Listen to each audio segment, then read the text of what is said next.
Halloween Forever.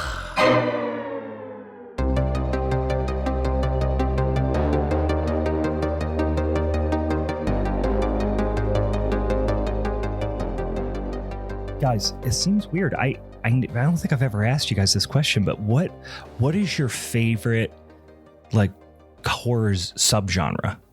Like, if you had to pick one, what would it be? Oh, I'm partial to zombies. You know? Yeah, you like a zombie flick? I like, Meg, what about I like you? it a zombie. I like when shit's a bit gory, so I'll probably go with like slashers. Slashers, yeah.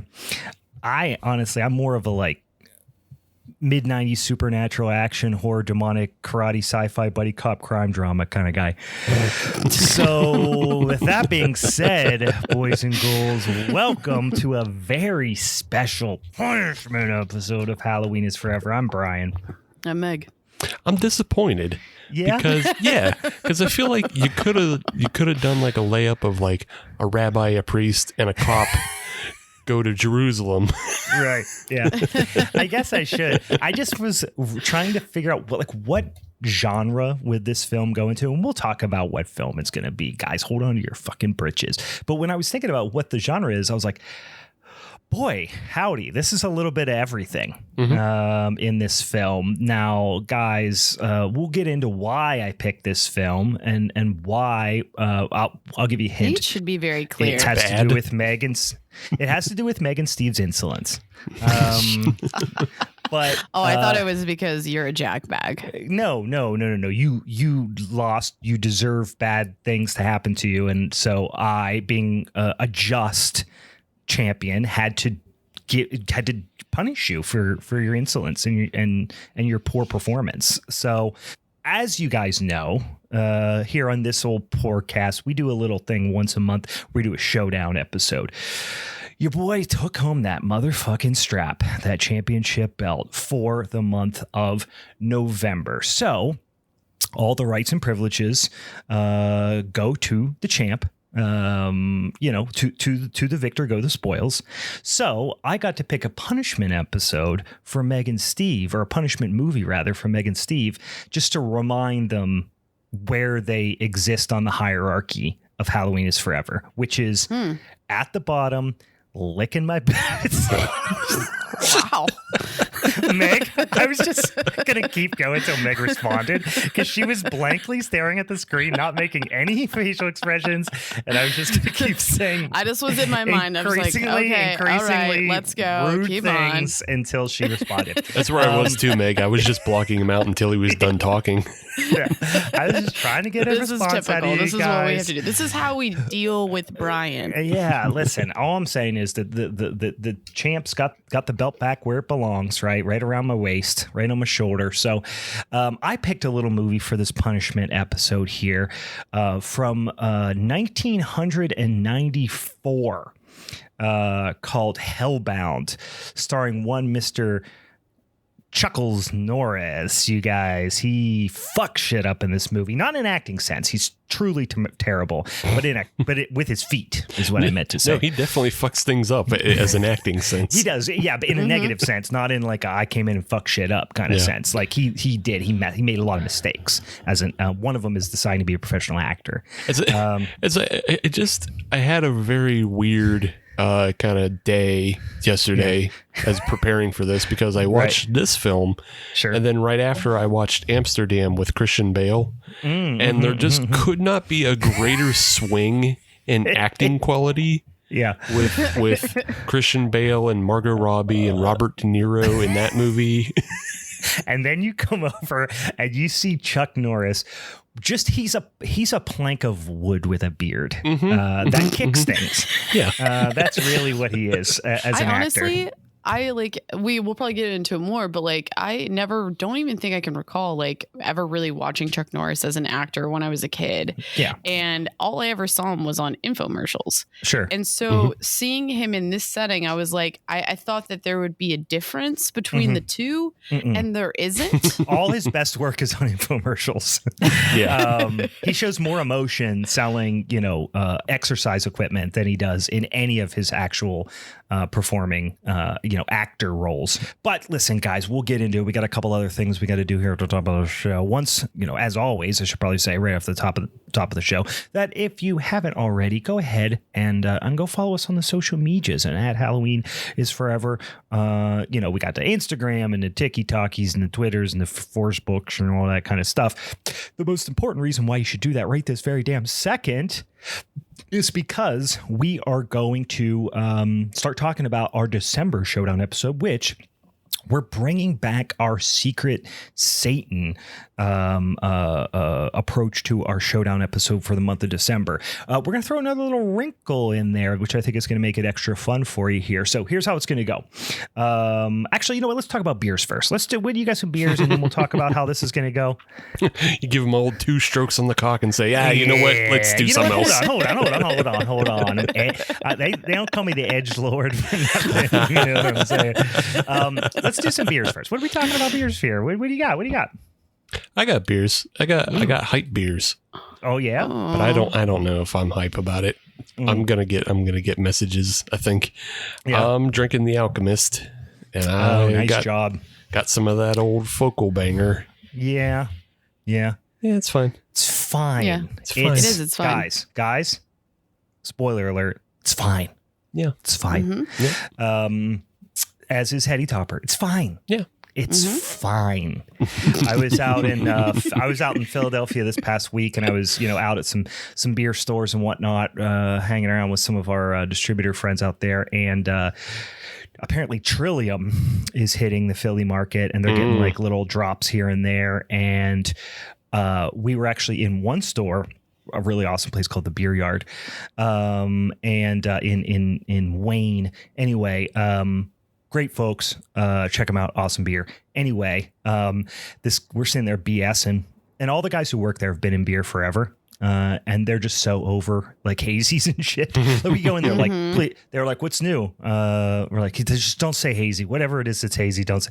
But in any case, this guy walks in, and the guy behind the counter, he walks back to the front counter, walks to the back, and the guy goes, see that guy right there? I'm like, what? He goes, guarantee you he's going to ask about Trillium. And I'm like, why? He goes, look how he's dressed. He was wearing like skin tight, like dress pants, like Dockers. He looked like he was going to like a Conor McGregor like themed birthday party or something like that. Okay, so he's like just super tight polo around the biceps. Financial douche. Oh yeah, I would have guessed that too. Probably wore the double polo in high school. Yeah. Oh, 100%. Those are the people who are really into hazies now. Yeah. Hazies are just people who talk about cryptocurrency. That's who is really into hazies nowadays. They just got him to stop popping his collar in 2020. He put him down. He put him down like where you lower the flag at half mast because Joe Biden got elected. Yeah. Like he has 2 tattoos on either arm. One of them says, Portnoy must for president, and the other one says Salt Life on the other side. Salt Life. Just absolute fucking douchebags. Not saying the beer is bad or the people who make it are bad. It's I'm also just saying fine. All the people that drink it are douches. It's who they attract. Yeah.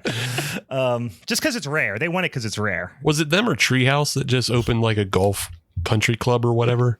Sounds right. One of them did it, and just makes so much sense. Yeah, it's fucking genius. Jesus, because these guys have a lot of money, and they suck. So take it from them. So yeah, Steve's got a hype hazy, which is fine. It was just a thing to check out, and then because I was also picking up some for a friend, and just as a freelancer, I make my own hours, so I can go out and run errands for other people if I want. Sure. So I went to JR's at 10 in the morning. Charge for that? I'll take you up on that. I've picked you up 3 Fords, and but you have. So I went to JR's at 10 in the morning, thinking, okay, I'll just pick some up and go, and it'll be fine. The entire lot was full. Oh my God. The number of dudes between 30 and 60 who have time on their hands to just like stand in line and pick up 4-packs.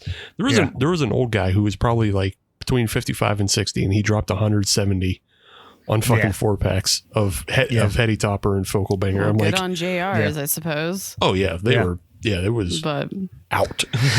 Well, this is the funny thing is it's not even like it's hard to get now. Mm-hmm. Like you can find it. Like you'll go into some random spot and like I was over at my buddy's house who he's not even like a real big, beer guy. And we were over there because we had the kids over trick-or-treating. And he's like, oh, hey, there's beer in the fridge or whatever. I open it up. He's got like Pumpkin and, High Life and Heady Topper. That is quite the mix. Yeah. That was literally the 3 beer statement. Oh, and what was the other? And Harpoon Oktoberfest. Oh, great. Like that was it because it's, but anyway. All right, Meg, what do you got? What do you got? After knowing, no, I mean, I do have it in the fridge. Heady Topper. I don't have that in the fridge. I actually, I might change it up because what I'm drinking and what I'm going to drink on the show. No, I'll be right back. She doesn't want to tell us what she is drinking. I know. She's somehow more embarrassed about that, which. Yeah, I don't know. Meg just got. I can only imagine it's like some seltzer or Founders. So story time. But I am staying really close to work and I had to work this morning and I wake up to shower. There's no water. So I'm like, okay, well, if there's no water here, that means there's no water at work. I'm texting people. So anywho, I still go into work and I'm doing stuff. And one of the guys is going on errands and he's like, yo, I'm going to pick up Taco Bell for everyone. And I'm like, fuck yeah, you are. But since we weren't going to be working for the rest of the day, we decided collectively that we were going to put vodka in our Baja Blast because that's what you do. Yeah, sure. So right here, I got my vodka Baja Blast. Okay. I see. I see why you didn't want to admit that right off the top. Not technically a beer. So, okay. It's not a beer. But I was also going to make a joke about wanting to get blackout drunk on the show because of how terrible this movie was. But I did pick up the other day Celebration. So I'll drink that because that is the classy thing to do besides the fact that when I bought it, I brought 2 to my buddy Aaron's brewery and we shotgunned them. Oh, that's a heck of a beer to shotgun. It was a little rough. Yeah, that's a 6.5% IPA or something 7%. Like that, but it was just like it sat in my stomach real bad. Yeah. It's a good beer, but it's can conditioned. It's hot. It's aggressively bitter. That's going to hurt your stomach. It's honestly one of my favorite seasonals in like ever. Yeah. You know what I mean? Yeah. It's good. So. It's a really good IPA, and it's an old school IPA, and it's funny because there are beers like that are sold all year round. Nobody gives a hot shit about them. But when it comes out in the seasonal, although, you see it, especially this time of year, it's fresh, which makes it, all the difference with a beer like that. That beer does not, I mean, Sierra Nevada's does, but a lot of beers like that, kind of amber colored, classic C-hop driven American IPAs, like those beers age like cottage cheese, you know what I mean? With all that crystal malt in it and stuff. And it's one of the few that I will for sure accept buying, a month and a half before I would really want to be drinking holiday beers. Yeah. For the same fact, though, that it's a beer you could drink all year round. Like I would. That's what I'm saying. There's nothing particularly holiday-y about it. It's not even extra kind piney of like the or Starbucks anything. glass, It's like they just put the fancy label on it, and all of a sudden you're Red feeling cup. festive. Red cup. Yeah, for sure. I mean, it's an assault. It's an assault on Christian values, but hell yeah. It's a war on Christmas out here, guys. Yes. They put on the date coder, fuck Jesus Christ. Like, wow. That's but like when is that up then? What's that? When is that up then? I don't know. Oh, that line doesn't expire. Oh, okay. Yeah. All right, guys. I am drinking a little. I hope you're drinking horse piss right now. No, certainly not. I'm drinking Poplar Pills by Mainstay Independent in beautiful Philadelphia, Pennsylvania. Killer German pills. And then I have another one on deck here, which I'm about to try, which I've had a few beers from these guys, OEC, which I don't know how to pronounce it because it's all in Latin or some crazy shit, but they do a bunch of like oak fermented, crazy, like old world lager beers, and this is their oak fermented dry hopped Pilsner lager beer, which I'm about to probably jump into right after this. Yeah, they were nice. They were at the Golden Age Lager Fest earlier this year, and that was real nice. Yeah, cool. Man, their beers are cool. Really unique, really consistent. Like, yeah, I think it was like a couple other brewers from like different spots that like came together and started. I don't know. I don't know the whole story about it. I'll have to look it up, but I've been pretty impressed with their beers. Every time, I think I probably had 3 or 4 of them. So, all right, guys, let's get back to that whole little spinny wheel thing that I was talking about in the Secret Satan. So last year we did a little thing where we picked a topic. I don't remember what the topic was. What was it? Hellraiser, yeah, Jesus Christ. How could you forget that? We did Hellraiser for Christmas last year, but we did Secret Satan style, which very much like a Secret Santa type situation. We drew names out of a hat, and then we picked each other's movies, and then we had to watch and then defend those particular movies. Problem with that is there's only 3 of us, so it became pretty easy to determine who picked whose movie. So we're going to throw a little wrinkle into the mix here. We're going to spin that wheel per usual, which for those of you who are new to the show, how it works is you suggest topics, subgenres, all manner of horror and spooky type of things to us. We throw it on that spinning old wheel. Then we get 3 of them. And then our social media friends and listeners help us pick it by voting on Instagram and Twitter, which of those 3 topics is going to be our Showdown episode for the following month. We're going to still do that whole same thing. However, once we decide on a topic, we are not going to pick our own movies. We're going to have a Secret Satan situation with the listeners, guys. So here's how it's going to go. You're going to see a post coming up here in the coming week. So if you don't follow us on the social medias, you should probably go out and do that. And you are going to sign up if you want to be in that drawing where 3 of our listeners are going to get picked to select a movie for one of us specifically. So you may have to pick a movie for me. If you want to, be a pal and pick something good that associates with the topic, that's cool. Maybe you get Meg and you want to just fuck her over hard. You can do that too. You can give her some horseshit pile of garbage. As long as there's horses. Yeah, that's true. As long as if it's shit, it's gotta be horse shit. Horse girl's gonna horse. Yeah, I had my notebook out just now and you guys got to see my 6 sticker on it. Oh my God, she does have a big horse sticker on it. Anyway, so that's gonna be a lot of fun. So follow us on the social medias if you want to be in the running to select one of our Secret Satan movies that we are going to talk about in the festive month of December.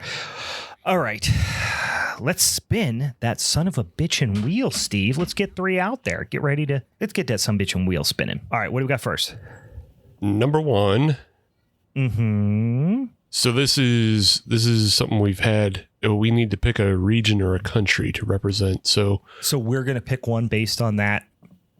Yeah, it's just pick a random region. So like whatever region we want to pick from, we just gotta specify what it is. What do you guys think? I mean, December for whatever reason, British. You think, Charles Dickens and all that sort of stuff around Christmas time. So my brain goes to British. Sure. I think if we did, I feel like I want to explore more like an Asian country. I think that would be really fun, Well, that's where some of obviously Korea, Japan, obviously rich horror culture there. Steve, do you have any suggestions? I'm kind of with Meg, but also I agree with you, Brian, if we're thinking holiday time. So like, yeah, I like both. So I don't have a good... So I'll defer to the champ. If the champ... All right. If you want to pick British Isles... Well, let's do British then. Okay. Let's do British. And then we'll make sure that Korean and Japanese are both on there too, because I think that would be awesome to do a whole designated episode. Obviously, Japan and I would go as far as to say Japan and Korea have deeper catalogs than Britain from a horror perspective. So we'll throw these in here with the Secret Satan type situation. All right. So first one is British horror. Yep. What's number 2? The next one is Best Nightmare on Elm Street, including remakes. We include fan films. I don't know that they exist, but yeah, that's a tough one to do a fan film for, huh? They probably exist, but not quite as easy as Michael or Freddy, right? Yeah. Or Michael or Jason. I actually just rewatched the first Nightmare on Elm Street. I've watched 100 times, but it's probably been it's probably only been like a year since I watched it. That was my Halloween pick for this year. On Halloween, I watched it. Yeah, such a great movie. Such a good movie. All right, Nightmare on Elm Street. What is number 3? Ooh. Now, this is what I'm here for. Yeah. Kaiju Big Battle. Oh, nice. Any big monster, non-Godzilla movies. Yes. So we're going kaijus, but we're going non-Gojira. Non-Gojira, because there's enough Gojira movies to do an entire episode for, so... Yeah. All right. So number 3, Kaiju Big Battle, sans Godzilla. All right, that'd be fun. I can imagine getting into some of that around the holiday season. All right, those are 3 very fun ones. I'm going to be honest with you, going to have a hard time imagining Nightmare on Elm Street not winning. But secretly, I kind of like those other 2 even better. So, although I do like the Nightmare on Elm Street franchise, but never. I was going to say which movie I desperately want to get from that franchise, but I will not give it away because Steve gonna pick it. Well, actually, no, I can pick first. That's the beauty of Nightmare being, because the same way Hellraiser, we picked each other's movies. The way Nightmare is, somebody could be cool, and that's true. Give one of us 3, and then somebody could be not cool and give one of us 5. So, well, here's an interesting thing we might have to figure out then too: is if, let's say hypothetically, we do Nightmare on Elm Street, and your boy wants to do Dream Warriors, right? And somebody picks Dream Warriors for me, but they also pick Dream Warriors for you. Well, see, we'll do it by who gets pulled up on the wheel first. Okay. So the person who gets picked up on the wheel first gets to pick first. So like if pick who they want to pick the movie for. Yeah. So if just randomly out of a name, if B. Drew, who gets he gets drawn from the drawing, and he gets Meg. And he says, I want to give Meg Dream Warriors. And then the next person, the Pizza Ohio Nerds, and they say, I want to give Brian Dream Warriors. You got to say, no, pick your next choice. So, Gotcha. I feel like someone's going to end up with an enemy this year. It's possible. Could happen. It's possible. I hope so. I've been looking for a new arch enemy going into the new year. And it may not necessarily be an enemy of you, but maybe they're just a fan of Brian, and they want to sabotage you to make sure Brian keeps his belt. You know what? The funny thing is that wouldn't happen. I'm pretty sure Brian is everyone's enemy. I'm the bad guy. All right. All right, Billie Eilish.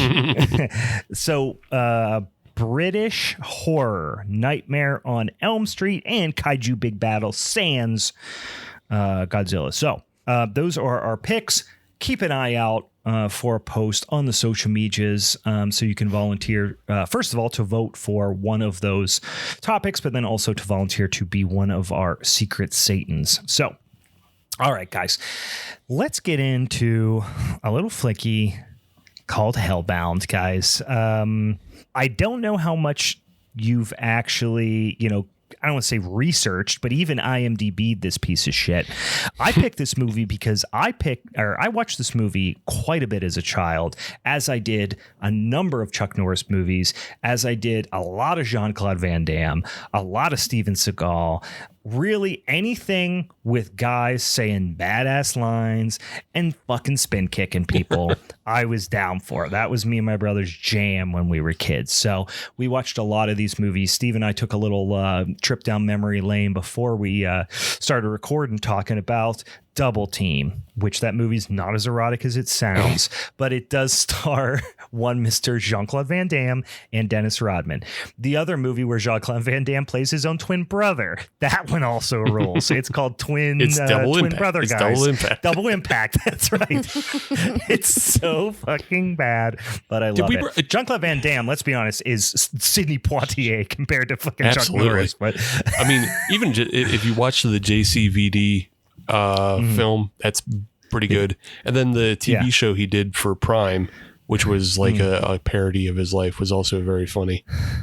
I did not watch that. It's very good. It's kind of like, he gets thrown into a world of mysteries and spies and everything, but he's playing himself as an actor. Okay. So it's like, like he's the actor. So yeah. Gotcha. And then they're just like, oh, we thought you were a badass. We thought we could use you. It's like, no. Mm-hmm. So he's like, I'm old. Leave me alone. I'm just an old Belgian kid. Yeah. You know what? I was trying to look for the name of this movie because it was the movie that I actually almost picked for you guys. Mm-hmm. It is. Give me clues. Maybe I know it. Steven Seagal movie. Oh, okay. Oh God. Recent one. Oh, nope. Where he plays a sniper, and the movie is called something Sniper. I've watched that movie. Really? And I was high on mushrooms. That makes sense. That was the only way I could have ever watched it, but it was hilarious on mushrooms. And it's so bad. Yeah. But that's not a horror film, is it? That's why I didn't pick it. Yeah. That's just Steven Seagal laying on his belly. It's a horrific film. It's called Sniper Special Ops. It's unbelievably bad. Yeah. There's a bunch of wrestlers in it. It's like one of those films. Yeah. Isn't it's like unbelievably RVD bad. in it? Rob Van Dam's. Yep. Yeah, exactly. Yep. Rob Van Dam's in it. It's fucking horrible. But yeah, I didn't pick it because it's not even remotely a horror movie. A note about that movie, though, is I don't think Steven Seagal stands up. Yeah, he's laying on his belly. He's either he's on a chair. He's like either in a folding chair, taking shots from a folding chair. Like, it's ridiculous. Yeah, that's true too.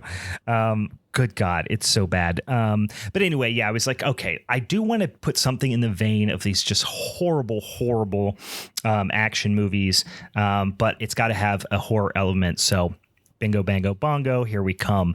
Hellbound. The whole thing you should probably put into context here is this movie was directed by Chuck Norris's little brother. Mm-hmm. And he's maybe the worst director that ever lived. I also like to think that like when Aaron was making this movie that like Chuck went to me like, you have to, like, I'm your little brother, I'm your big brother, like you have to cast me. Like that's the vibe. Like Aaron didn't want to. It's the other way around. I think it's actually like Chuck Norris became famous, and then his little brother was like, I want to be a director. And he's like, all right, you dumbass. Because if you look at Aaron Norris's filmography, I mean, he was a stuntman. Like him and Chuck were, I think, on the same path, and Chuck obviously blew up and left him in the dust. And he was like, well, I guess I'm going to be a director now. Can I direct a movie, Chuck? And they're like, yeah, sure. And then that turned into like 10 Chuck Norris movies because that's all he's directed, I think. Oh, yeah. He's only directed Chuck Norris films and some Texas Walker Ranger, whatever. Texas Walker Ranger. Whatever. I didn't watch that show. Oh, we watched it religiously. Literally and figuratively religiously. But like Chuck Norris, like I feel like Aaron Norris is bad as a director, but he's a better director than his brother is an actor, if that makes sense. Oh, well, that is like, I mean, that's not particularly high praise because Chuck Norris is one of the worst actors that has consistently worked. Yeah. Like Chuck Norris never does anything good in this film, but like there's some actual like interesting things in this film when Chuck Norris isn't involved.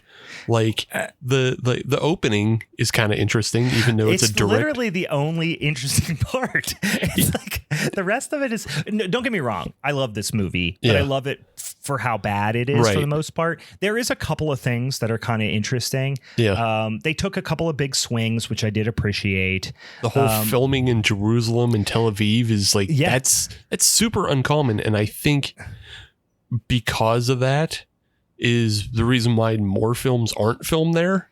Yeah. Because this film is so bad and fucked everything up. They burned so many bridges when they were there. Never again. I imagine it reminds me of a Muppet movie, like Muppets Take Manhattan. And it's the Muppets in the big city, but it's Chuck Norris and Detective Jackson. Meanwhile, Chuck Norris's name in this is Sergeant Shitter or something. It's Frank Shatter, whatever. Frank Shatter. And then Jackson is his. So Shatter and Jackson, they're partners, kind of. Yeah. But they just feel like Muppets in Manhattan, but it's, Jackson and Shatter in Tel Aviv. Yeah. It's so fucking bad. Anyway, the text scroll at the beginning makes zero fucking sense, and I would watch it over and over and over again. It makes absolutely no sense. It's just incoherent jibber jabber about demons and fucking prophecies and shit like that. It gives you You don't need it either, because then you explains it all in the movie. You get a 15-minute cold open. Yeah. Like it's 15 minutes before you ever see Chuck Norris, because they have this whole opening that's, I think, a direct ripoff of The Church. It does seem like it. Because like The Church starts the exact same way, with Templar Knights killing Satan worshippers. Yeah. Yeah, but the Satan worshippers are going to kill a baby, and then, it's a whole thing. Graham Chapman and Terry Gilliam show up and fucking save them. It's so asinine. They show up, and then there's this guy, and you get a look at him. He's a bald guy with a ponytail, which is classic, 80s, 90s bad guy. But in this case, he's Satan, or kind of Satan, or Satan's, one of Satan's dudes. He is, his demon name is Prosatanos. Yeah, which, again, listen, there's no way I'm committing that to memory. He's a Satanish guy. What I did like about that scene, besides like the production value is pretty decent. Like they got pretty good costumes. Like I said, they're shooting like it's a nice set piece, the whole thing. The acting isn't bad, but it really peaks in this opening scene and only goes downhill from here. But the exposition during the satanic prayer is so good. And his voice is like fully demonic. Like he sounds like when I think it's Dave Grohl plays Satan in Tenacious D in The Pick of Destiny. Yeah. Yep. He's doing that voice basically. It's so over the top, but he's giving a bunch of exposition. I was worried they were going to do that the whole film, because the knights throw him to the ground and he starts doing this demon laugh through his teeth. And I thought, oh, this dude probably has like a really bad voice. And so like he's completely overdubbed the entire film, because like he can't act. So they just did this because like his voice probably sounded like but no, he's actually the best actor in the movie. Yeah, he is. Yeah. I looked into him. He has a bit of a pedigree and has done other stuff. But I mean, this script is dog shit and the dialogue is dog shit, but he actually does act his balls off, especially in this as the demon sorcerer. But they call him Lockley, so we'll refer to him as Lockley because he basically masquerades as like a paleontologist or some shit, an archaeologist. I don't know. Yeah. But he's acting his balls off in this scene. But long story short, they overcome him. They stab him in the through the back, basically with I don't know, bullshit scepter thing. They stick him into a fucking crypt. They cover it up, and then the guy who plays like I don't know, some like Henry the Lionhearted looking motherfucker chops up the scepter with his sword, which is not how metal works, but that's okay. He chops up to a bunch of pieces. If the scepter was gold, it's softer than he cut it like it was steel or iron, butter. Like it just into perfect chunks. Like there's no dents. It was like he had the electric knife out. Gold is a soft metal. Gold's a soft metal. I guess you don't understand what it means to be really strong, though. That's true. I don't. It's funny though that this was like, what did they say? Something. This is during like the Crusades. This is like in the 1100s. Yeah, it's 1100. And then they fast forward to 1951. So you're like, oh, okay. Is this going to be like some sort of period piece type of thing, like set in the 50s? No. Some greedy dick, some greedy dicks who are like, I don't know if they're grave robbers or whatever, but they break into the like mausoleum and they let him out. And then they fast forward to present day, which of course present day would be, assuming 1994. Now, my question becomes, the scene is actually great because one of the guys reaches in, obviously searching for treasure or whatever, and then a hand blasts through his chest. You don't really see it. It's like in silhouette, but it's pretty cool. Why did that have to happen in 1951 for him to then come back and I guess get established as a professor or whatever? But like it just felt like a lot to get there when it could just be this just happened a week ago and then he showed up and is a professor now. I don't know. Well, the script dictated it, so that's why it had to happen.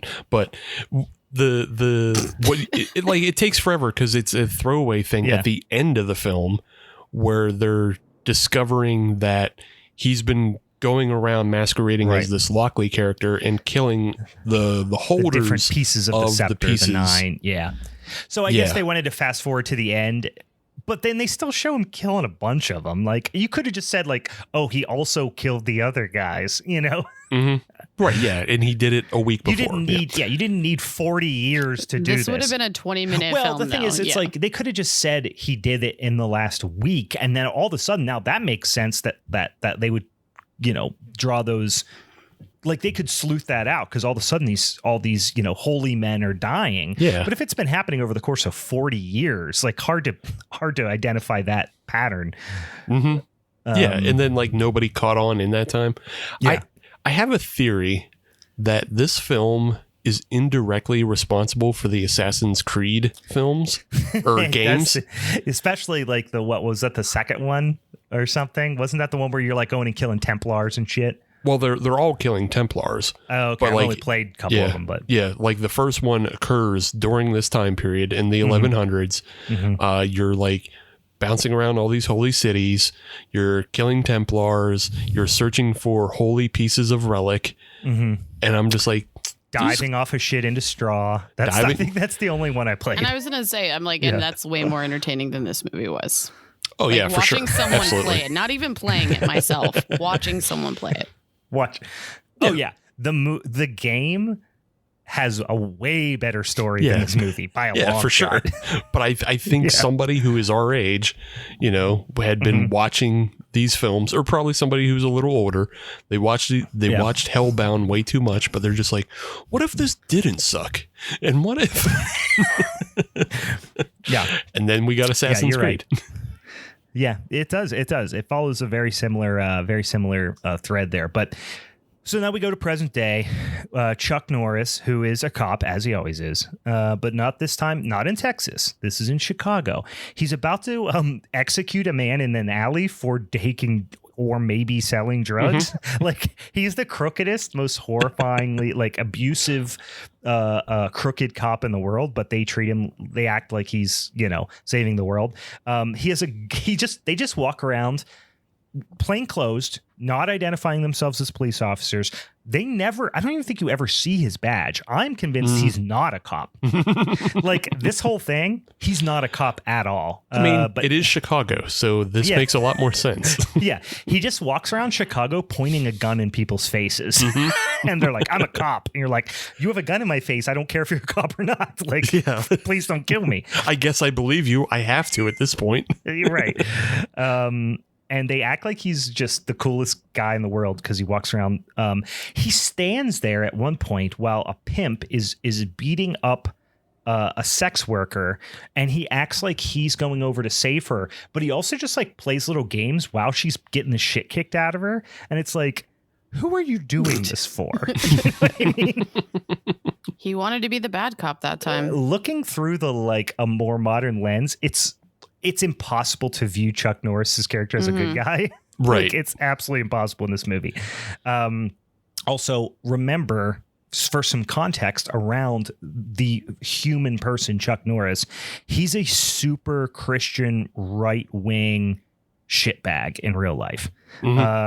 He is, listen, be whatever you want, but don't be a super hateful shitbag Christian right-wing asshole who takes people's rights away. But he does really, really have a huge part in this era in the 90s, especially in like the mid 90s, of fueling this like war on drugs propaganda shit. Like, that's what Walker, Texas Ranger was. If you watched any of his movies, it was like, it was building little fascists. Like, it really and truly was. Like, as a kid, I was so sucked into it. I was like, oh, that guy is a drug dealer.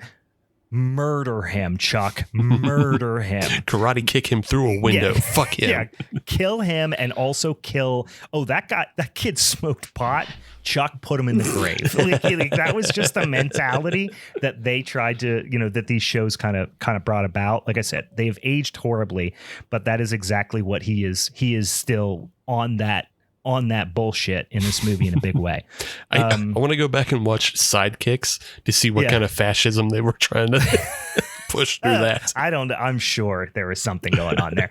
The difference between Jean-Claude Van Damme movies and Steven Seagal movies and Chuck Norris movies, and the reason why I probably watched a lot more Chuck Norris movies at a younger age, is Steven Seagal movies were a little greasier, a little grimier, and they were all about him either revenge or honor. That was his sole thing. It was like revenge or honor. You dishonored me, you killed my, significant other, whatever. So I'm going to take my revenge. Jean-Claude Van Damme movies were that, but they were a little broier. Like they were a little more homoerotic. Chuck Norris movies were, I'm killing for God and country. That's what it felt like. That's what it felt like a lot. And Jackie Chan movies were, I'm confused. Please, why are you fighting me? Yeah, which is why those ones are the only ones that are actually good. Yeah. Actually, I will say that some of the Jean-Claude Van Damme movies, I mean, look. Oh, yeah. Time Cop. Some of them are awesome. Yeah. Time Cop rules. So the lens of Chuck Norris as like a weird whitewash religious zealot should probably be put into play here. So Lockley, a.k.a. Satan, or Satan's bud, is just out banging pretty much. I love that maybe my favorite line in the whole movie, which is completely inconsequential. They were like, oh, when you threatened to murder that person and didn't arrest him, just beat his ass and put a gun to his head and made him give up who his supplier was or whatever.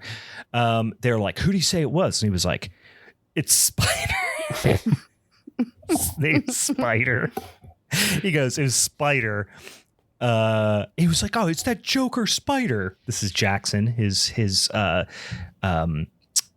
I guess, I don't know, black manservant. Like, that's pretty much how it reads. His partner. I mean, no, it's not. He is so, like, there's so much thinly veiled racism in this movie. I know he basically treats him not as an equal ever at any point. Or as a human. He Vaguely. gaslights him the whole time. Gaslights him, doesn't let him eat. Won't let him eat. Like, he just is, it's so... Like, the racism is just so thinly veiled. Anyway, he goes to him, you believe it was that son of a bitch Spider or whatever. And Chuck Norris goes, figures. Yeah, that's it. Great fucking line. Oh, man.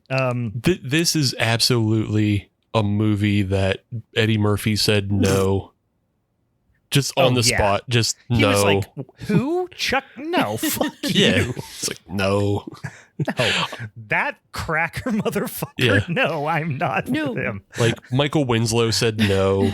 Yeah. Like, they approached him. They're like, you were in police academy, so this is like a police story. It's a buddy cop. You want to do one of those, don't you? No, not this. Yeah. This is the thing. It's like, it's not even, it definitely, the script was for it to be a buddy cop movie, but it doesn't read like it at all.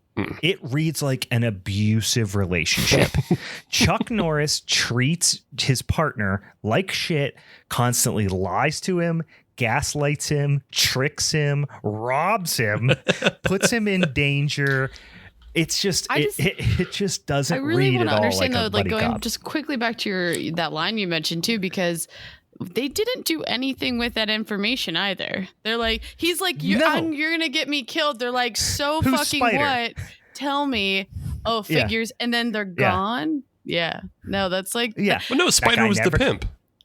Spider. Oh, was it? Yeah, Spider was the pimp. Okay. Yeah. I did not pick up on that. That's what I figured. I mean, that makes sense. I didn't think they just stumbled on a pimp. No, I think they did. No, I'm pretty sure it was Spider. I think they went looking for him. Spider, but because they were walking down the street and they were like, "Oh, it was Spider," and he goes, and he looks him and he sees this guy like choking a woman and slapping her and all this stuff, and he just goes, "Oh, I hate pimps." And they're like, "All right, you want to be a good cop or bad cop in this one or whatever?" I really don't think it was Spider. You know what? I think it was just. Now it's just like it's a loose thread that didn't get tied up. I really think so. Hey, I really think so. I just put it together. I just put it together that that's the 2-bit pimp spider. No, was it Spider? Okay. Well, that makes more sense. They didn't really make that obvious, but yeah, okay, it does make more sense. But it was also not very obvious when I'm Googling this, and which also is questionable. That's true. Who is the pimp in Hellbound? Internet, tell me. But anyway, so long story short, this isn't how cops work, right? No. The whole scene, is completely asinine, and just walking around pointing guns in people's faces and then just kicking motherfuckers in the nuts like left and right. The story's not going anywhere, but eventually we get to a place where he does this whole. Oh, I do need to call this out because apparently if it is in fact Spider, he tells Spider's like guy, or maybe it's Spider, I don't know who's who. He tells him, hit me. Oh, it's Spider's bodyguard, because Calvin, Detective Jackson, he's the one that he's mad at pimps, and he's going to go fight this pimp. He's mad at pimps. He's going to go fight pimps. Yeah. And then Spider's guy, his bodyguard, is getting ready to intervene while Spider's getting his ass kicked. And then that's when Chuck Norris just pulls a gun and sticks it in the dude's face. Yeah. Again, without identifying himself as a cop or anything. He just jams a gun right up against the guy's face. Yeah. And then he's like, all right, let's fight. He's like, you think you could beat me up? I'm a tough guy. And then he's like, hit me. And the guy like punches him, and Chuck Norris does the like stone-faced, you just hit me, but you can't hurt me. I'm too tough. And then he goes, and then he slugs him. And of course, like, sends him flying across the hood of the car, and he's like, that's a hit. It's so fucking dumb. He has zero good lines. No. Even when he has a spot all carved out to deliver a great one-liner, they're like, I punch good. Yeah. It's fucking bad. He just fumbles it and then just like thinks he's great. He's like, that's why I beat you. What? He's served up. I could have written a better I could have written better dialogue at this time in 94 when I was 9 years old. As a child. Yeah. Like most popsicle sticks could write better dialogue than this. What I just imagine is that like the writers and directors gave no direction, and this is what happens. They're like, no, create your own character, like create the vibe. Like you're like, he's kind of like this, kind of like that. Now go. Yeah. It's just this is what happens. The dialogue, it's stilted, but then also, like Jackson is way too like emotive. And so they're not matched. Like, of course, Chuck Norris isn't going to match anybody's energy here, right? No. But Jackson, instead of like playing it like, okay, he's going to act like a 2x4. I need to keep things a little low key. No, he goes over the top times 10 with the like crazy emotive, and it just really showcases how truly wooden and awful Chuck Norris is. Well, I mean, he's trying to get recognized. Like like this kid, his name's Calvin, and it's also Calvin. Calvin Levels is the actor's name. Yeah, but Calvin Jackson is the character's name. That keeps it easy for Chuck. But because I assume Chuck Norris just assumes all black people's last name is Jackson, right? Like in real life. Yeah, and then he doesn't have to learn a new first name. So, but yeah, like he was a kid who didn't have much else except for like TV. He'd done like 21 Jump Street and Miami Vice, so he played bit roles on that. So this is probably like a chance for him to get noticed, to put out a reel.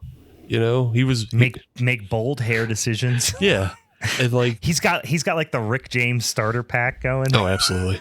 Which so bad. That also reminds me, just to rewind for a second. In the credits, it's George S. Clinton who's done the music for this film, and it just Wait. Yeah. Who's George Clinton? Yeah, George like Clinton. Parliament Funkadelic George Clinton? Yes. Yes. You can hear it. You can hear it in like the fake Beverly Hills cop kind of music that plays. You can hear it. And you can buy like, that's George Clinton.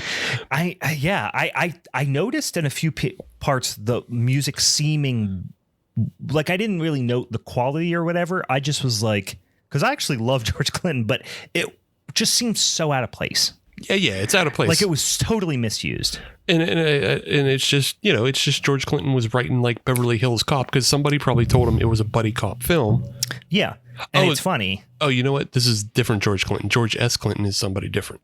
Okay, I was going to say there's no way that because I just can't imagine George Clinton scoring a film. Hey, it's possible. Yeah, it's no, true. George. I would have believed it if we would have not. I thought it was. Up, I would have. Yeah, I thought it was, but I'll correct myself. I make things up in my brain too. But George S. Clinton, is also the composer for the Mortal Kombat movie. Yeah, all right. This is adding up. The Santa Claus 2 and Big Mama's House. So, yep. All right.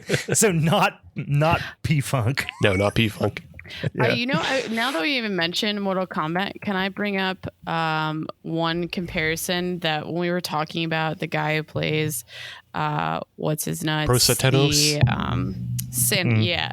He like reminds me of a Mortal Kombat character, and I think it's like, what is it, Kantira or something like that? The one that has two arms and like, oh, he looks like Goro. Goro? Yeah, Goro is the guy with 4 arms. Yeah. I think you're thinking the other one though, Meg Kitaro, who's the one that looks like a tiger. I am thinking. Yeah, he looks like a tiger. No. But he's like Tiger Goro. Yeah.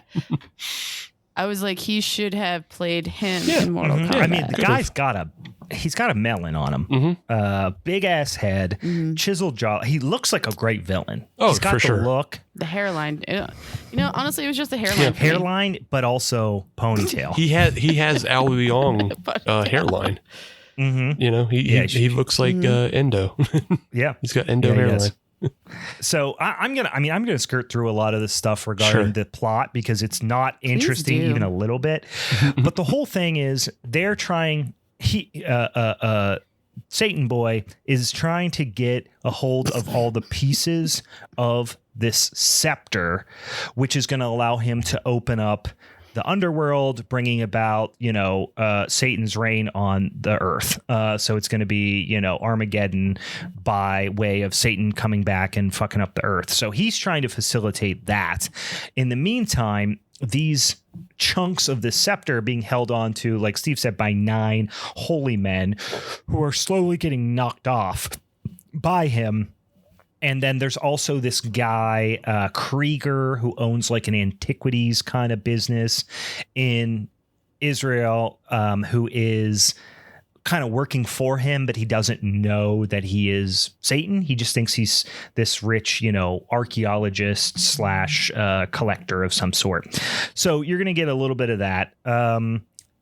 Maybe the best scene in the movie for me is this one where this old rabbi brings a piece of the scepter to what's his name as a professor? It's Lockley. What is it? Lockley. Man, I was way off.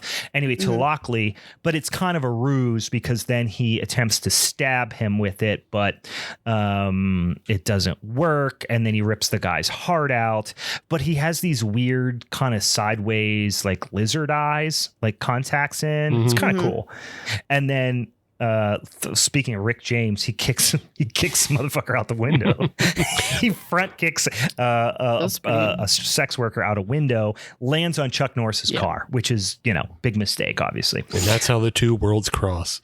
Yeah. And Chuck springs into action. But why, if you're standing inside of like a Fleabag motel and someone falls out of a window, why do you assume that? Like, you got to assume that was a suicide, right? Like, instead, Chuck goes, she's still alive. Stay with her. I got to go shoot someone. I think. I mean, there was glass too. I feel like you're not really going to jump. True. If you're a kid, you know what I mean? There was glass. She went out with the glass and the blinds. I think if you're going to do that, you're probably not going to throw yourself through the glass. Yeah. You're going to open the window. That's a good point. I didn't think about the glass, but I just thought it was funny that he didn't stay there with her. He's just like, call 911. I got to go shoot somebody.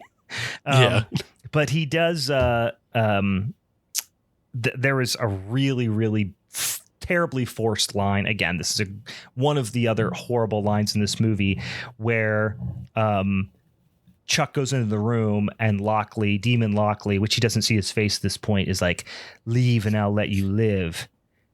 And Chuck Norris says a line which no one would say in this instance, but it's only there to set up a line that doesn't pay off. He goes, "You're all heart, buddy."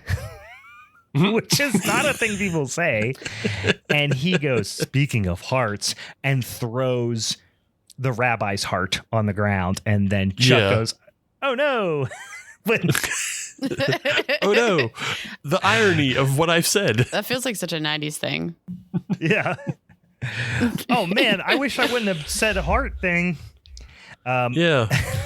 I feel like we kind of talked about this in calling everyone like a caricature on this, is that like there's no proper, like that's a great example of how no one had a proper response to anything. Mm-hmm. And it was either like an exaggeration or just underwhelming. Yeah. You're like, oh, nothing ever fit the tone that would have been more desirable and made more sense and felt even remotely realistic. And I don't even know if that would have helped the film, even if they did have that appropriately done. If they would have both treated it like, if they would have both been like Mulder and Scully style, like just straight faced, maybe a little flinch, that would have been better. It would have been more boring. Or if they both were super over the top and cartoonish, that would have been. But it's such a weird juxtaposition to see, like, right after this, Jackson, his partner, runs in and is like, "Oh, motherfucking goddamn son of a bitch." He's just screaming, freaking out at the heart. And Chuck's like, "Oh boy." Like, it just. Yeah. Oh no. Yeah. So wooden. It's just bizarre. It's so desperately, like, this film, I don't know if the script was written first or what, but like it so desperately wanted to be like Arnold and Eddie Murphy. Maybe that's what it was going for. I mean, the kid that Jackson, guy who plays Jackson, he's definitely trying to do an Eddie Murphy, and it's not landing. Nah. But like if it was Arnold and Eddie Murphy, it would make a little more sense if they were both jokey, because then like Arnold's doing the lines, everybody is having a good time. Yeah. And then Eddie Murphy comes in and he has his own take on stuff, and you go, "Oh, that's also funny." Yeah. Damn, better go get that demon in Israel. Yeah. No. Arnold makes Chuck Norris, like, he, from an acting perspective, mops the floor with Chuck Norris. Arnold Schwarzenegger, who is not you would not consider to be an elite level actor by any stretch of the imagination. In fact, in some instances, he's plain bad. He looks incredible compared to Chuck Norris. Yeah. The other way to go with this is it's Stallone playing Cobretti.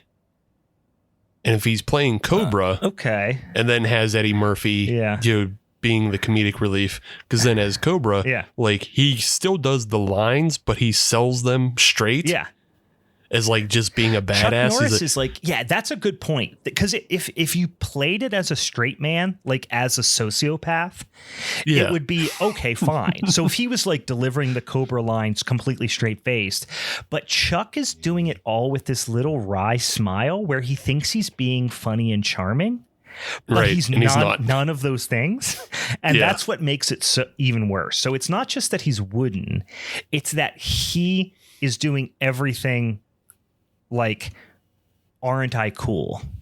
Yeah. He thinks people like are endeared by him. Yeah. And nobody is endeared by him. No. Like Cobretti goes in and he's like, "You're the disease and I'm the cure." Yeah. And that's a fun line. And he delivers it like a psycho. Yeah. And that's fine because he is a psycho. Yeah. But like Chuck's like, "Uh-oh, see some kind of heart you have. I'm gonna give you a kick, mister." Chuck does it like a youth pastor. Like, absolutely. Every line is delivered like a youth pastor spinning his chair around, sitting backwards on it. And you know that guy who had been following us the entire time? His name was Jesus Christ. And the second, you know who the second set of footprints in the sand was? This is Jesus. Don't say Chuck Norris. Jesus. So then we get this scene with two priests on a train, which is on the way to the Vatican, which is so dumb, but it was a pretty enjoyable scene, actually. Yeah. Although I wish they would have shown the priest getting yeeted out of the train window. Would have been great. I know they didn't show it. But this is a Globus canon film, though. They ain't filming that. That's too much. Hell no. They did show the outside of the train, which is actually surprising. But yeah, they get yeeted out. Long story short, he gets a piece of this is just another one of the holy men that are getting knocked off. But the reflection, the coolest part of the scene was when they show outside of the, of the train car. And it's very much that type of train car of like, it's the, Murder on the Orient Express type of setting. And yeah, it's a sleeper car. Yeah. So yeah, sleeper car. So they're in there. And then you get this shot of like the one priest leaving, and you get this reflection of Lockley in the window, but he's doing the like scanners pose for some reason. I don't know why, but it really works. I don't know why. It's so stupid, but it works. But again, priests get yeeted. That's pretty much it. You get a real subtle Ross Perot reference. Wait, can we pause here? Can you make a shirt that is priest getting yeeted? Priest getting yeeted. Yeah, the priest. I think it would be really popular, Yeet a priest. Where is the pun? Where is the there's something else there. Yeah, yeet a priest. Yeah. Priest yeet 2022. I don't know. It's something. I mean, it's obviously got the 1994 annual priest yeet. Yeah, it's basically they're just like demon shot pudding priests. I don't know. We'll figure it out. Yeah, let's workshop. I was just say let's workshop it. Anyway, sweet Ross Perot reference. It's so dumb. It's Again, it's one of these throwaway lines. I don't understand how it didn't end up on the cutting room floor, where it's just Jackson going, did you see Ross Perot's going to run again in 1996? He's crazy. I love this guy. End of consequent, like complete non sequitur. It is the most dating thing. Yeah. Because they're talking about, I mean, on top of that, they're also talking about the Bulls doing championship run. Yeah. Yeah. But I mean, hey, Ross Perot ran in 92 and then he ran again in 96, didn't he? So I think so. Yeah. Cause they would always do the stuff about on all that with him. Yeah. Yeah. So, like didn't Amanda Bynes or somebody? It wasn't Amanda Bynes. It was that other, I reckon I picture her face, but I don't know her name, but yeah, she was always doing the big ears but he predicted it. This movie predicts Perot's 96 run. So good for you. It's got something. Good for you, Aaron. I think also the other thing is, it doesn't make any fucking sense. It completely has there's no political elements to this movie. It doesn't make any sense. I don't understand why they put it in there. Is it because he's a Texas boy? Yeah, maybe. Is that what it was? Like it was just like, we do Walker Texas Ranger, and we're probably from Texas. Yeah, and Ross Perot, he's an oil guy Texas. Or something. Yeah. Yeah. Anyway, now don't ask me why, but Chicago cops are then asked to go on a trip to Israel to escort the rabbi's corpse. Again, no reason why at all. But these two Chicago cops are getting, roped into this international case for some reason. Not the FBI, just two street cops that are beating up pimps in Chicago. And then, this is when all the gaslighting really comes into play, because apparently Jackson really wants to go to the Bulls playoff game. Chuck has promised him tickets, but has been stringing him along, I assume, requiring money, sexual favors, other just gaslighting, abusive relationship things to get him to agree to, hey, I'm going to get you the tickets. Trust me, I'm going to get you the tickets. So he gets him the tickets, but in the same breath explains to him that he has volunteered him for a trip to Israel without him knowing, and then tricks him into going, even though he says he's not going. Again, for a trip they have absolutely no business going on. But this whole scene with them, they get like a police escort, or not even a police escort, just a police car in Israel picks them up on the tarmac to take them back from the airport to the Israeli police station. And this scene of Chuck in the back seat wearing sunglasses with this cartoonish car sequence is just, there's no payoff. It never comes back around. Nothing funny ever actually happens. But there's just this dialogue between this like young Israeli cop who speaks remarkable English, except for when it's inconvenient to the script. Except for when they're asked to turn the air conditioning on. Yeah. They can't do that. Yeah. But they can do everything else. Yeah, they speak everything else. There's no language barrier. And then it's just basically like foreign people be crazy, right? Like that's what this is for. They launch the cop car like 8 feet in the air. You just said launch instead of yeet. I mean, I guess it's not totally that's a true. yeet, but I like that. Well, it's like using it for anything that's like flying, you know? Yeah. He does a self yeet with the cop car. Again, it's so fucking dumb. It doesn't make any sense. Again, there's no payoff. Chuck's just like, that guy is not a great driver, eh? It's a fucking like it's a one car chase scene. Like they're not going after anybody. No. It's just like they just activated the cop, and he's like, hell yeah, I'm gonna burn motherfucking rubber in this. We're gonna tear ass around Jerusalem. When they pull up to the fucking hotel, he's just driving normal. Yeah. Yeah, he had his fun. He was done. Yeah, that's all. And then they go in, they get interviewed by the cop. The only funny part about this is the Israeli cop is mad because they are there, which he should be. Why, they have no business being there, but he's mad being there. He interviews them. Apparently it takes hours and hours and hours. And the message that the scene is trying to get along is, it's annoying that the Israeli cop wants to solve the crime.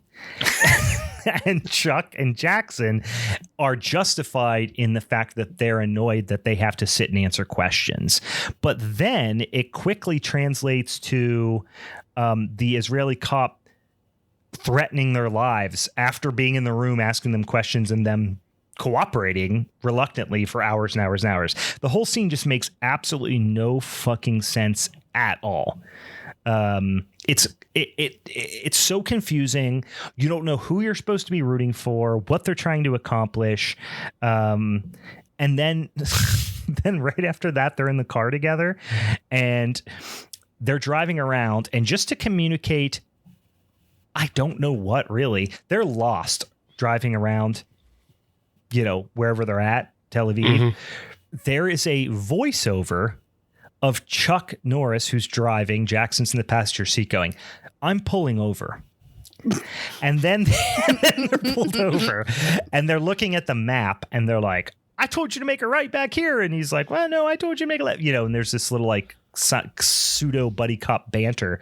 But yeah. And this line stuck out to me because it was Chuck is like, well, why'd you tell me to turn down this way? And he's like, I was just tired of us going straight.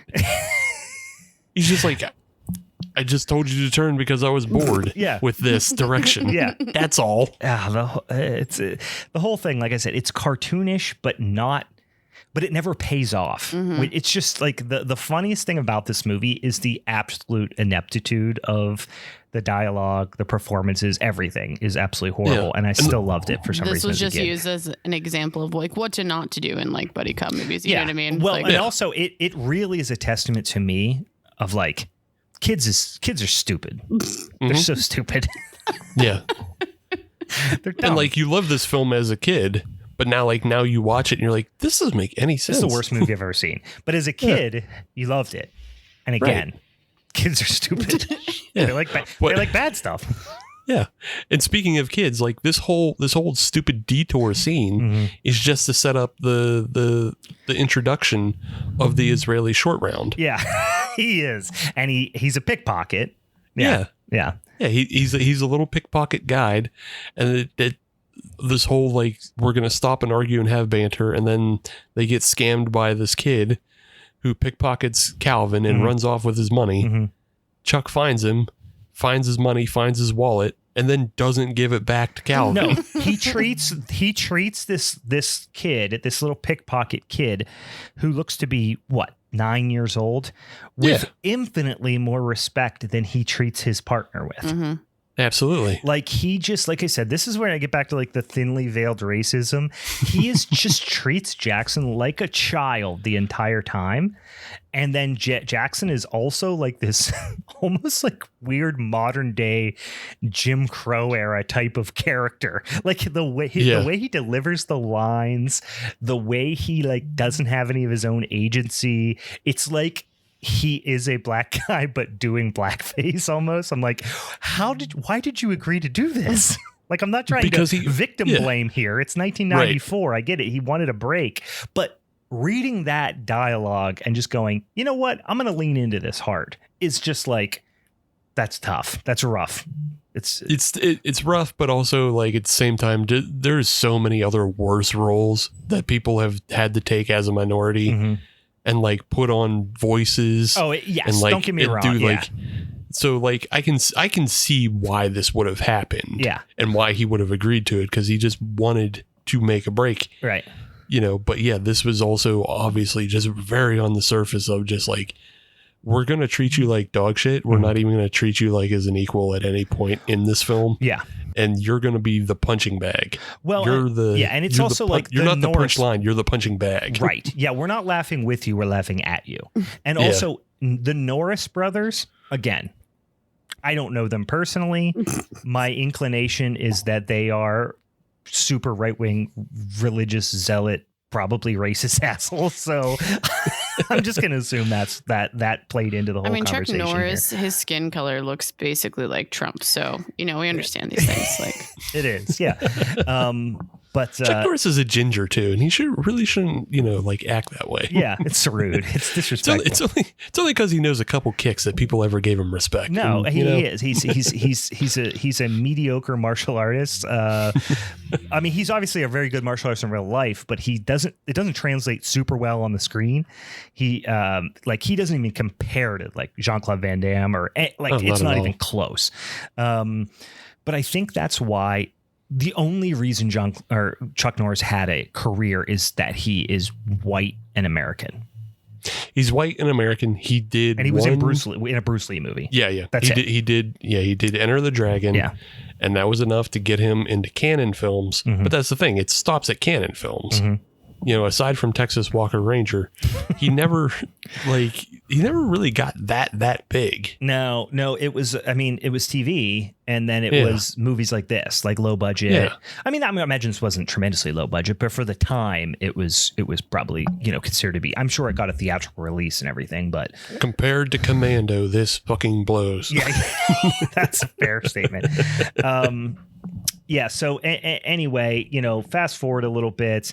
They go to try to find this professor, which is, of course, Lockney, which is, of course, Satan guy. And they meet his assistant and his secretary, which are both women because women can only be assistants and secretaries in Chuck Norris's world. And also, Meg was going to say something. I was like, I thought you were going to stop. I thought you were going to stop after like the Chuck Norris was like, thank you for the reminder, Brian. Appreciate that. Yeah. In Chuck Norris's world, not just. Yeah. That'd be a terrible theme park. Chuck Norris's world. Yeah. Yeah. It's fucking awful. Literally, you have to pause every 20 seconds to do the Pledge of Allegiance. Oh, God. You eat just super, super shitty barbecue. It's awful. Super dry. It's all Texas barbecue. It was actually just made in an oven. Like nothing was smoked. Yeah. Yeah. Oh, yeah. It's just. It was. Yeah. Things were boiled. Instead of skee ball and like one of those prize rows, it's all those like punching bag machines. Yeah, it's just rows and rows of this punching. How's your punching? That's just it's Chuck Norris's punching park. Stop, drop, roll, bitches. Yeah, but then there's like also so many like so much praying, like much working out, so much praying.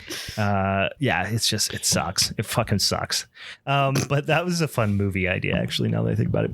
Just going to a world where Chuck Norris is like master of the universe, like he's the emperor. Like it's like North Korea, but Chuck Norris is the supreme leader. You know what? I'll let you go, but like just quickly, it's a world where like a plane crashed into the Oscars and killed Schwarzenegger, Stallone, and Van Damme. Yeah. Like it's a world where they all died and they had to call upon Norris to do the action films. So he was Rocky. He was all this stuff. Mm-hmm. Yeah. He was everything through the 80s and 90s. He was Terminator. He was Terminator. He was in Predator. That world sucks. Yeah, that world sucks, but it gave him the money to have Chuck Norris world. Yeah. Sorry, Meg, but go ahead. Oh, I don't think it was that interesting, but I just imagine Chuck Norris. Like, what if his career took the same path as like Nicolas Cage? You know what I mean? But he just was never good enough. So he couldn't act. No. Yeah, Nick Cage could literally be sleeping and act better than Chuck Norris. Nick Cage did a movie. We watched it for this show, Willy's Wonderland. Right. He did a movie where he had no dialogue. Yeah, he's better than Chuck Norris. 100% better than Chuck Norris. Honestly, that's like when we talked about having a Chuck Norris world, my mind went to that movie, and that's why I started making these connections. Yeah, Chuck Norris can literally not like get Nick Cage's mail and drop it off at his front door. Like he's not capable of that in a believable fashion. No, he couldn't do it. Do you think Chuck Norris has ever seen boobs? He has, but he's so closeted, closeted gay. It's unbelievable. He wasn't a fan. He saw them, but wasn't into it. Hard Chuck pass. Norris tried to yeet him. What is it when you're beyond closeted? Like the closet that you're in is encased in 4 feet of cement. That's where Chuck Norris is. Youth pastor. Yeah, youth pastor closeted. But like some youth pastors eventually like grow up and decide to come out of the closet and like decide to be like, oh wait, no, never mind. This was not good. I know what it is. Yeah. I know what it is. Yeah. He's pensed. Oh yes. He is as closeted as pensed. Mike Pence is. Yeah. This episode is getting very political, guys. Yeah. He is Mike Pence level closeted, where the closet has been encased in 4 feet of cement and then sunk to the bottom of the ocean. Yeah. The closet is in one of the 1950s era's bunkers. Yeah. He took that person that's closeted, that part of himself, and killed it and cut it into a million pieces and buried it on all four corners of the earth. That's actually the plot of this movie. That's what all of these pieces represent. Oh, that makes sense. Oh, God damn it. Meg, you broke it open. This is all of a very like, what's the opposite of thinly veiled? Thickly veiled? I don't know. Yeah. Thickly veiled, story of Chuck Norris's sexuality. Fighting his homosexuality. Yeah. Being watched over by Christ. Satan is trying to put the pieces of my sexuality back together. And then that's going to make Jesus mad. It's a whole thing. Now I just have a song in my head instead of My Sharona, like My Sexuality, but the same tune. Yeah. Wow. Oh, Chuck, you motherfucker. Anyway, so Jesus is following them around, also spying on them, which makes more sense now because he's just literally in robes, like looking at them from a mountaintop, and it's Jesus watching him and going, "Don't get gay now." Don't be gay. Don't you do it. I'm watching. You don't know yet, but I'm. It was such a weird thing, but also such an obvious thing. Yeah. I was like, we're gonna cut to a guy with a big beard and wearing, anachronistic robes. Yeah, and does not match the time frame at all. Like, yeah, it's like, oh, okay, Jesus is here, but is he gonna do anything or what? But is Jesus gonna throw a kick? Here's the reason why I knew it wasn't supposed to be Jesus is because he was too ethnic for a Chuck Norris Jesus. Chuck Norris's Jesus is blonde hair, blue eyed. He is, but I think again, it's a Globus film. And it is filmed in Israel, so I think they made the concession that he can have a black beard, but he's still white passing. Yeah, that's probably true. Yeah, because in Chuck Norris's world, Jesus looks like him. Yeah, exactly. Right. Yeah. Yeah. Christ is a ginger. Yeah. So yeah, they go to this dig site, and the demon guy, who's Lockley, is running it. Again, we're just going to breeze through this because it's completely inconsequential. I mean, not to the movie, but to just your existence as a human. So they show him part of the scepter. He says it's fake. Then hitmen show up to Chuck Norris's hotel room. He gives them the old karate treatment. Jackson convinces the captain that he wants to fuck her. That scene was pretty interesting. Like when they're at the hotel and he's like, no, you're going to call the captain. And the captain is like basically a slightly more mellow version of the Trunchbull from Matilda. A little bit. Yeah.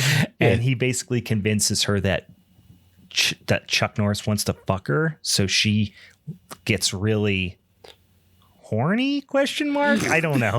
Yeah. Which that does a lot of things on a lot of levels for that scene, because one, it's providing the not gays for Chuck. Right. He is a man, so he will have sex with women, even if it's lied about. Yeah. But also Jesus has to watch though.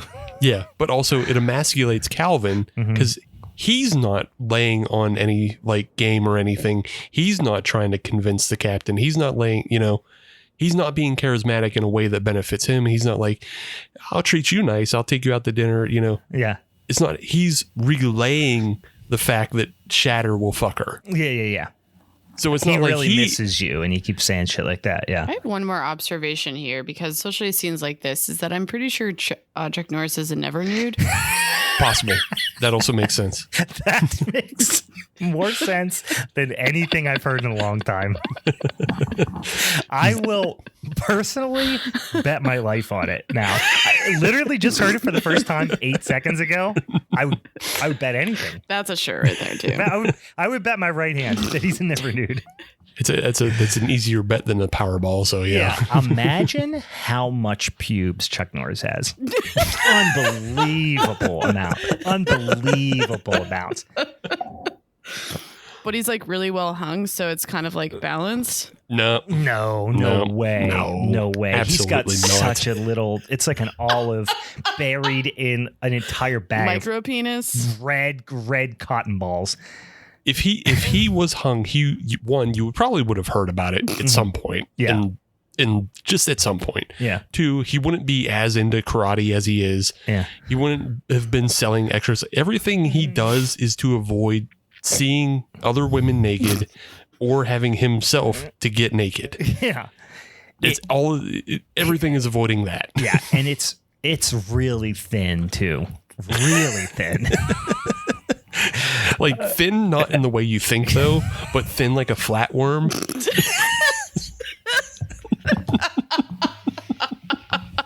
I did not.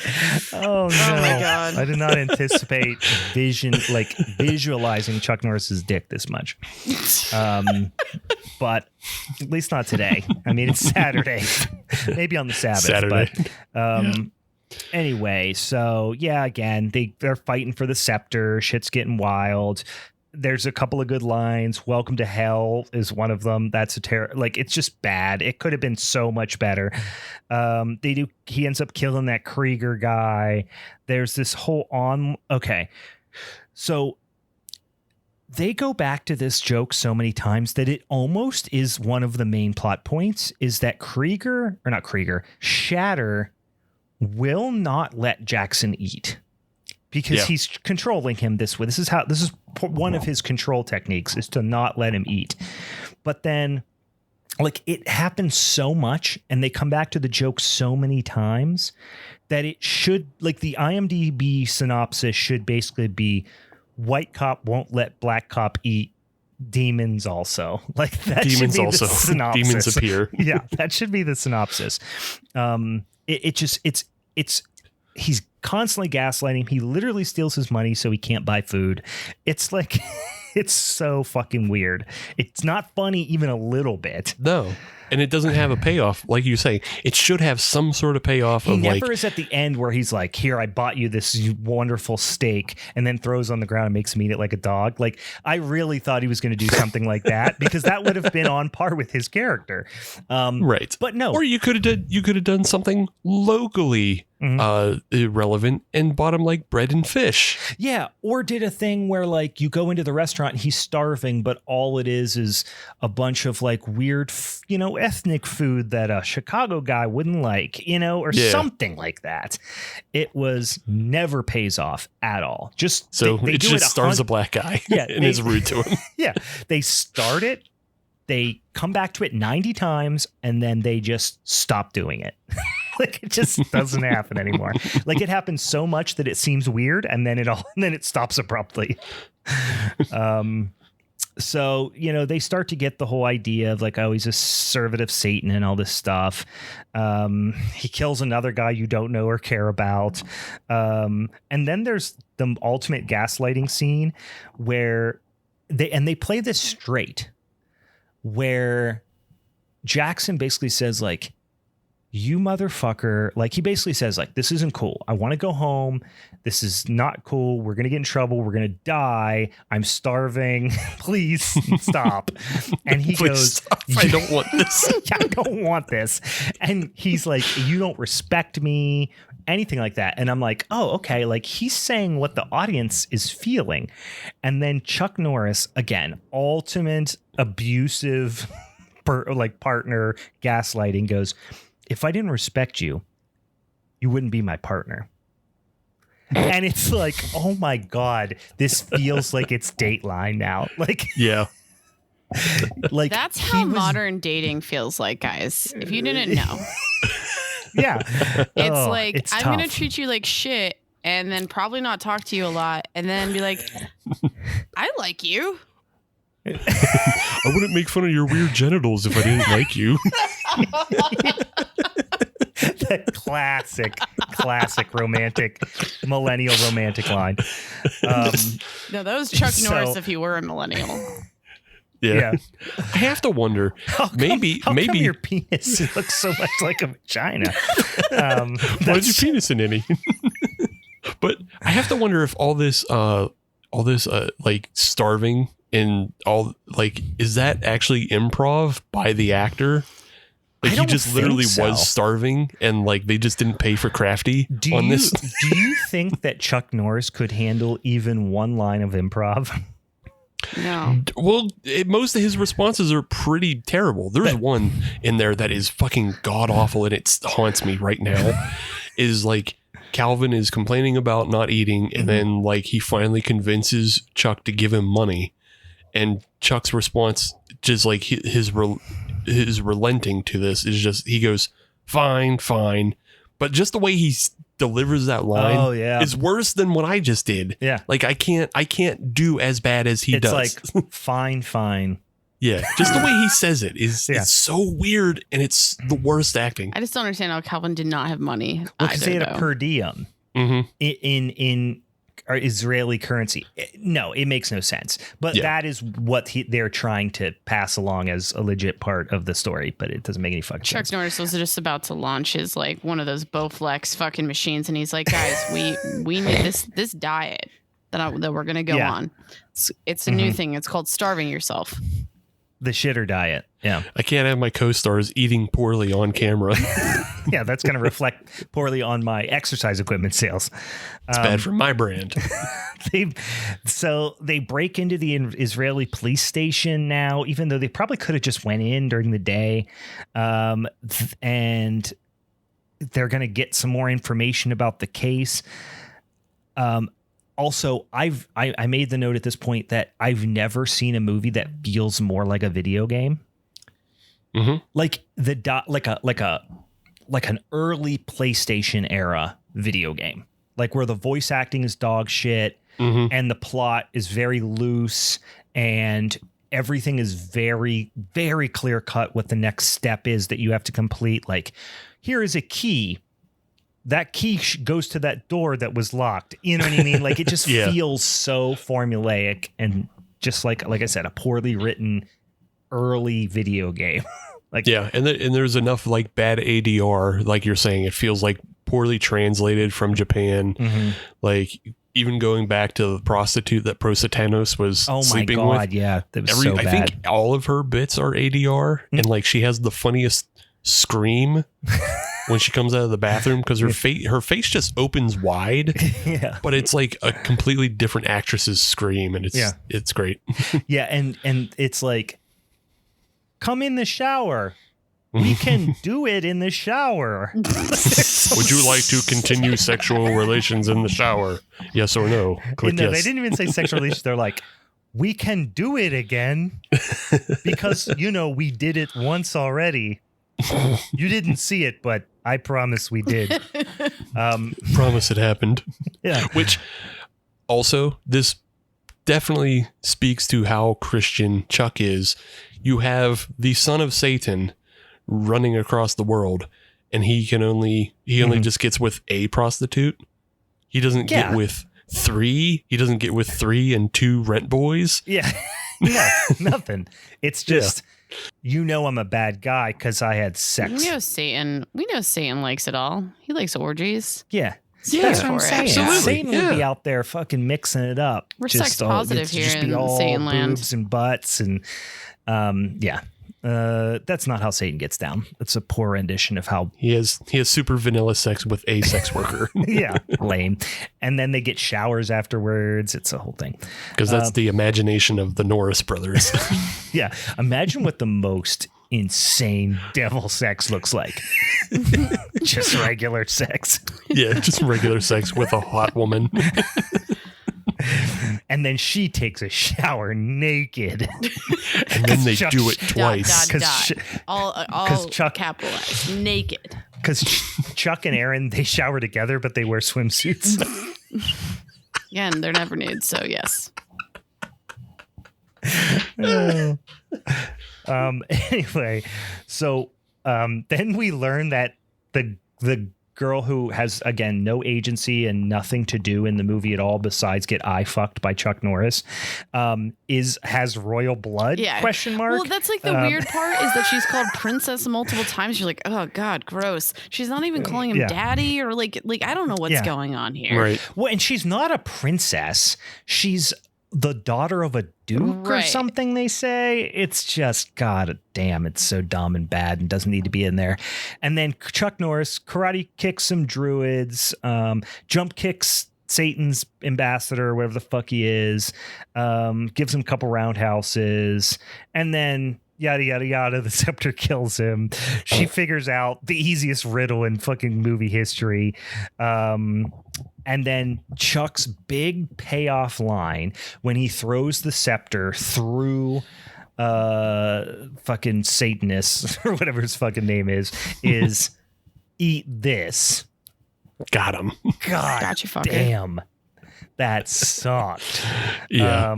He throws it through his chest. Like, you knew, if you would have showed me the VHS cover of this movie, I would have went, who's that guy? They would have been like, he's like a Satan guy. I would have been like, Chuck Norris is going to throw something through his chest. Like, you knew it was happening. Yeah, right. But then you don't even get a good line. You get eat this. You don't get like Satan's lame. You don't get anything. It's just eat nothing. This. Yeah. And then you do get a quick shot of, and you think he's going to transform into a demon or something. No, he doesn't. No. As he's dying, you get a quick shot of him in like a fairly expensive Halloween mask. Mm-hmm. And then sparklers, and he explodes. And then the guy dresses as Jesus shows up, takes all the pieces, spits some dialogue that you really don't care about at all.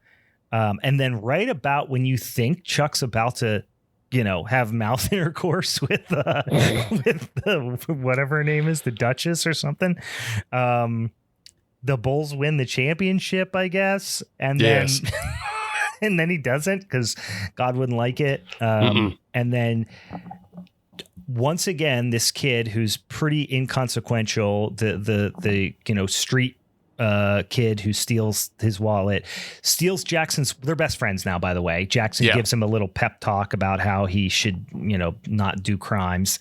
And then he steals his wallet again, and Chuck somehow knows it and goes, "Hey, you missing something there, bud?" And he reaches, his wallet's gone, and he turns around and yells, the kid's name's Desi. And then you get a freeze frame of the kid. Which feels like that would be part of a completely different movie. But like, because that kid barely shows up. Yeah. It's so weird. Yeah. The kid's just it's like if aliens saw some buddy cop action movies and were like, we could do that. Yeah. And then put it into whatever their alien AI that they have. And this is fucking what came out. This definitely feels like a movie that's made by two brothers fucking around. Like 69ing. Well, not quite like that. Okay. But that's what I thought. These guys, like they were like Aaron and Chuck Norris, I'm imagining, were like the proto Property Brothers. Like before the Property Brothers were like had gay incest sex. It was Aaron and Chuck Norris. I mean, they're for sure like just completely insufferable on set. Mm-hmm. They're having like their little interactions between each other, and like nobody can suggest anything to them. Nobody can say, this doesn't sound right. Yeah. Hey, can we do something else? They're just bouncing ideas off of each other. They're like, that's awesome. Yeah, that's awesome. That's awesome. In this like absolute moron echo chamber. Yeah. With these two like karate jerks who definitely have CTE are just like going like, hey, what if he says, like, what'd she say when he stabs a demon? He's like, fuck you. No, we can't say fuck. Oh, right. Can we say you stink? Yeah, that's pretty good. How about eat this? He's like, oh, fuck yeah, that's it, dude. Yeah. That sounds right. Eat this. Yeah, that sounds cool. Yeah. You try it. You say my eat this. But, and like the whole time is the other half of this is because both of these guys are in charge essentially. Yeah. Is that, and they really do know karate. Everybody's too afraid to really stand up to them. Yeah. Because one or both of them could kick your ass. Oh, they'll break your arm in 5 seconds for no reason. So and then they're just you like, don't want to fight guys. both of them. Good call, guys. Yeah, I like it. Okay, eat this. This is great. Eat this on 3. Ready? Here we go. Oh gosh, this movie. Listen, I'm not saying you should go watch it, but I do like that it's for sale on Amazon Prime, but for free. So it's the first time I've ever experienced this. I was going to watch it on YouTube because it's free on YouTube, which you should definitely watch for free on YouTube. Don't give Chuck Norris any money. But I was just plugged it into my my TV to see if it's streaming anywhere for free. Maybe a little bit higher res or something like that. And I searched and it's on Amazon Prime Video. I go, all right, you know what? I'm just going to see how much it is on Amazon Prime Video. Bring it up. It's $2.99 on sale for $0. You definitely bought it, didn't you? So you have to purchase. Well, rent. Rent. You could buy it for $2.99, but you could rent it for free. So why the fuck would you ever buy it? It doesn't make any sense. So it is for sale. It's not free on Amazon Video. It's for sale, but the asking price is $0. So.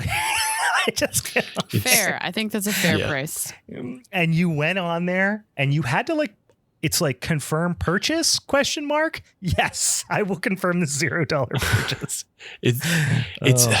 It's like they're still ticking the numbers to see like where Chuck Norris is on popularity and that he is making sales. I don't know. I don't know what the point of that is. I was like, this is so weird. I was like, if it's any amount of money, if it was fucking 99 cents, I would not have bought it. I would have just watched it on YouTube just out of principle. But the fact that it was on, I was like, the only price I'm going to pay for this is $0. I go in there, $0 for sale, $0. My guess is that it's like they have it set up that way because at some point Chuck is 82 now. He's got to be close. Oh yeah. And as soon as he does, they can just start putting real numbers back on it because people are gonna, some dummies are gonna fucking watch it. Yeah. for money. Yeah. I say, listen, worth a watch. There's definitely some fun in it. Like I said, it's the whole thing is kind of weirdly, like the relationship between the partners is like weirdly disturbing. There's some terrible lines. It's just like, it's a shitty action movie worth watching. But like I said, do not spend any money on this piece of shit ever, ever, ever. It's free on YouTube. All right, guys. So here's what I want to ask you is, was it worth it? All your insolence, all your bullshit, all your grandstanding. Was it worth it? Did you learn your lesson? No, this is hardly like the worst thing we could have watched. I know, it wasn't too bad. Yeah, this isn't as annoying as Uninvited.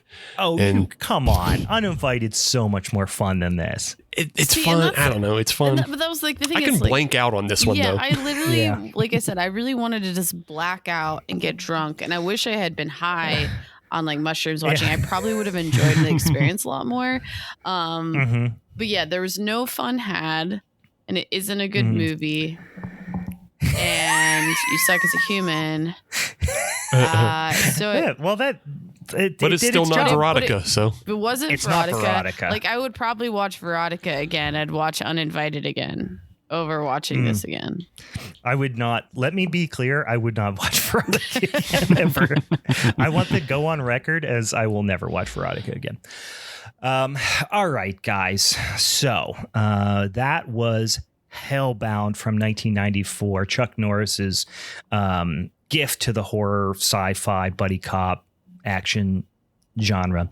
All right. So one more time, keep tabs on us on the social medias because we've got some topics to vote on. First step, British Horror, Nightmare on Elm Street, or Kaiju Big Battle, excluding Gojira.